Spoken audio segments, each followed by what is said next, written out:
Sir sir এটা একটু ধরেন স্যার, এটা অনেক ভারী, আমি কষ্ট করে নিতে পারতেছি না স্যার, তাড়াতাড়ি। এটা তুমি কেন আনতে গেলে? এই যে ভারী জিনিসটা, ভারী সিলিন্ডার তুমি কেন আনতে গেছো?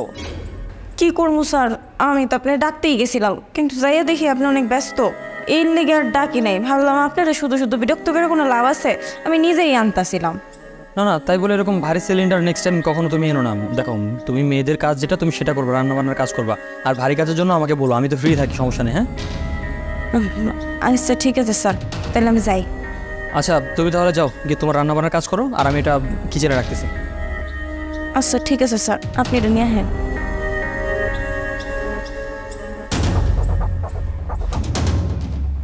কী ব্যাপার, ওর পায়ে সমস্যা, হাঁটতে পারে না, তার মধ্যে এত ভারী একটা সিলিন্ডার 3 তলা পর্যন্ত উঠালো। খেয়াল রাখতে হবে।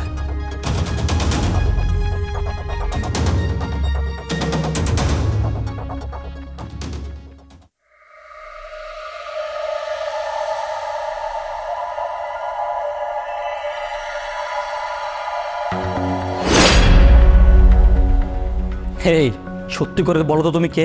তুমি কোনোভাবে আমার বাসার কাজের লোক না, তুমি আমার কাছে কিছু একটা লুকাচ্ছ, সত্যি করে বলো। স্যার আপনি ওগুলো কি কইতেছেন? আপেলটা আমার দিকে এত জোরে আইতেছিল, আমি যদি না ধরতাম তাহলে তো আমি ব্যথা পাইতাম, এর লেগেই তো ধরলাম। তুমি আমাকে পাগল মনে করছো তাই না? আমি এক্ষুনি পুলিশে কল করবো, এরপর তোমার সত্য আমি বের করে ছাড়বো। না না স্যার, প্লিজ আপনি পুলিশকে কল করবেন না, আমি একজন এক্স আর্মি অফিসার। হোয়াট? তুমি একটা আর্মি অফিসার হয়ে, কাজের মেয়ে হয়ে আমার বাসায় কাজ কেন করতেছো? কী করবো স্যার, আমি আসলে প্রশ্নের ভয়ে লুকিয়ে বেড়াই। মানুষ আমাকে এত এত কোশ্চেন করে, আমি এই কোশ্চেনগুলোর অ্যান্সার দিতে দিতে পুরো পাগল হয়ে গেছিলাম। একটা ট্রেনিংয়ে আমি আমার পায়ে অনেক আঘাত পাই, আর তখন থেকে আমি আর ঠিকমতো হাঁটতে পারি না। আর দ্বিতীয়বার ট্রেনিংয়ে যাওয়ার কোনো পারমিশনও আমার ছিল না, তখন আমাকে বাধ্য হয়ে ওই জবটা ছাড়তে হয়েছে। তারপর তো আমি আর পেনশনও পাচ্ছিলাম না। অনেক জায়গায় জবের জন্য ইন্টারভিউ দিয়েছি, আমি তো ভালো পড়াশোনা জানি, জবের ইন্টারভিউ কেন দিব না বলেন?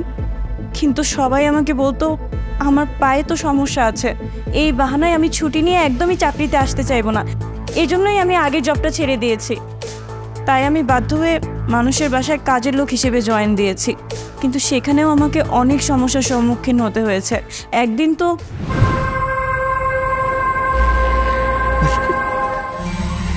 दूल्हा में गाजो फिर दीवाना लगता है।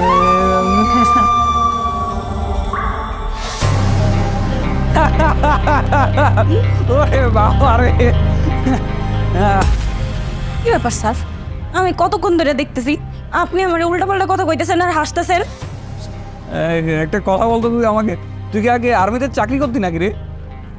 কই না তো। তুই আমার মিথ্যে বলছিস? তোর সেবি কিন্তু আমার কাছে আছে। ওই যে আমার একটা বন্ধু আছে, কয়েক মাস আগে কি তুই ওর কোম্পানিতে ইন্টারভিউ দিতে গেছিলি তাই না? আমার বন্ধু আজকে সকালে তুই যে আমার গাড়ি পরিষ্কার করছিলি তখন দেখে গেছে, আর সাথে সাথে তোর সিভিটা আমার কাছে পাঠিয়ে দিয়েছে। কিন্তু আমি না একটা জিনিস বুঝি না, তুই মেয়ে মানুষ হয়ে আর্মিতে কেন গিয়েছিলি? আর যদি তোর ভয় লাগতো তাহলে এখানে যাওয়ার দরকার কী ছিল তোর? এ ভাঙা পায়ে রোজগার দিয়ে বেরোয় চলে আসলি।